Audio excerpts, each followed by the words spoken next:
Whenever I think of Moschino Toy Boy, I can't help but think of the rather provocative picture messages that Nigel at the channel SeeScents sends me.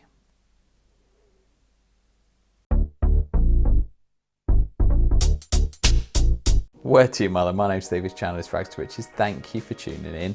As always, I'd love you for doing so. Now, it's the end of the week, I'm a bit tired, I need a shave, but I just wanted to throw on the camera and film my first impressions when I smelled this much hyped fragrance, which I'm really struggling to say for some reason, Toy Boy. I really stumble over that anyway, so that'll probably happen when I'm filming this. But yeah, this has got a lot of hype.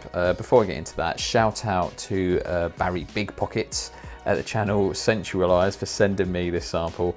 I call him Barry Big Pockets because he just keeps uploading videos of all the fragrance hauls that he keeps buying. He seems to buy like 5 or 6 fragrances at a time, so yeah, his collection must be growing exponentially. But shout out to Barry for sending me the sample. He heard it on the Scent Geeks podcast that I share with Chris from the channel Fragmental. I mentioned that I've not smelt this and I kind of need to because it's gotten a lot of hype. So he kind of messaged me and said, I'll send you a sample. So thank you for that, mate. Much appreciated. Anyway, I don't know like a lot about this. I just know that there's a lot of debate, the fact that it's quite different for a designer, it's quite unique. Is it masculine? Is it feminine? Is it unisex? There's a lot of debate around that. And I know it's quite heavy in rose. That's the only things I know about this, but let's get in and smell this bad boy. Okay, I've had a little fight with the tape around the seal and I've managed to get that off. So let's smell this bad boy.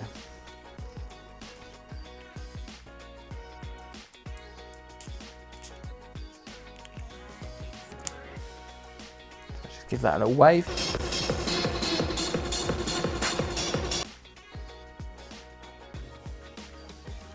Oh wow.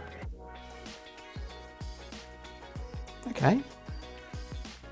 Well, it's very first impressions is it's not that feminine. I'm finding it quite balanced. I thought it might be like quite intense. Now, I've not got much experience with rose-based fragrances. It's not something I've dabbled with. I'm a bit cliche in that I often associate them with kind of female feminine fragrances, which I know is bad. But I recently smelt Lamar from Kajal Fragrances, Kajal Perfumes, and I really enjoyed that actually. It kind of felt like a little bit of a guilty pleasure, and again, it shouldn't be guilty, it should just be a pleasure. But yeah, so I'm kind of just dabbling, entering the world of rose fragrances, but that doesn't seem to...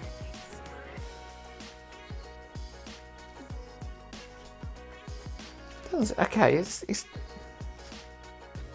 there was kind of like a, I just might do another spray just to get the opening again because it's already going.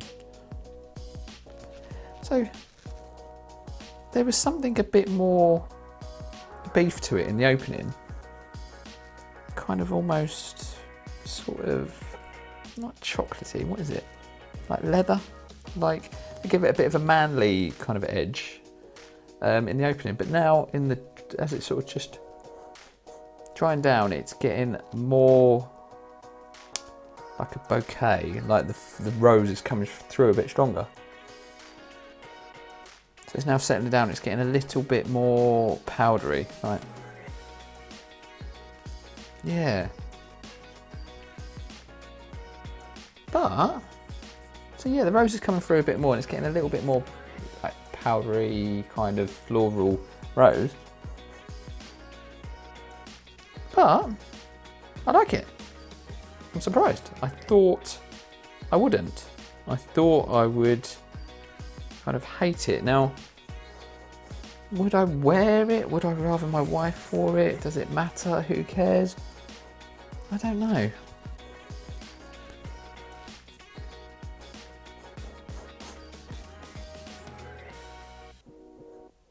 I think I would wear that. I don't know why I'm trying to convince myself. I think I would. That's nice. Quite clean. Similar to the Lamar, the Kajal fragrance that I mentioned earlier that's quite sort of heavy in rose, which again is unisex, but the perfume I wanted it to be feminine. It's not so sweet and floral or sickly like girly rose. It just comes across as a very clean rose. So it's kind of right. It just reminds me of like a clean laundry white shirt kind of thing. So that's where I'd wear it, like go into the office, so I just smelled clean and fresh. Maybe if it was, maybe not a power meeting one-on-one, but if there was a team meeting, so I didn't want to offend anybody, I just wanted it to be clean and quite pleasant. But I like it. Don't think I'd buy it. It's not like excited me enough to think, right, I need to own this in my life and buy it. To be honest, I'm quite happy with the Lamar fragrance I've got for Rose, but I like it. It's nice. I'm surprised. I thought I was gonna, I don't know, have some sort of fit over it. I don't know, but it's all right.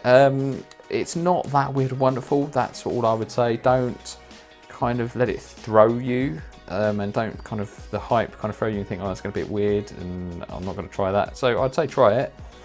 Probably get a sample. It does smell very good quality. It doesn't smell. I've heard a lot of people say this, and I do agree. It does smell like high-end designer / more entry-level niche kind of thing. That's what it reminds me of. It doesn't smell, it feels quite unique, very smooth, but yeah, it doesn't smell very designerish. It smells a bit more interesting, a bit different, so it smells a bit more like niche-like. There you go. It's meant to be quick, and it never is. Thank you for watching. I hope you got something out of this video. If you did, like, comment, subscribe, and all that shit, you know the score, and I will see you for the next video. Take care. Much love.